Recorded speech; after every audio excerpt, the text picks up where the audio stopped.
আজিও কেকটো carrom coat কৰি লৈছিলোঁ আৰু এইফালে এইটো কালাৰে দিছোঁ, কমকৈ দিছোঁ আজি কালাৰটো। আৰু এইখিনি গোটেইখিনি কাভাৰ কৰি লৈছোঁ।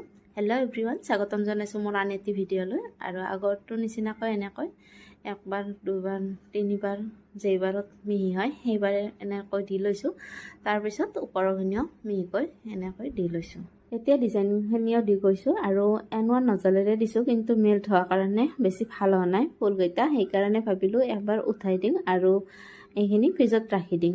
এইখিনি উঠাই দিছিলোঁ আৰু এচি নোহোৱাকৈ কেক বনোৱাকেইটাহে গম পায় গৰমত মজাটো কেনেকুৱা কেক বনোৱা।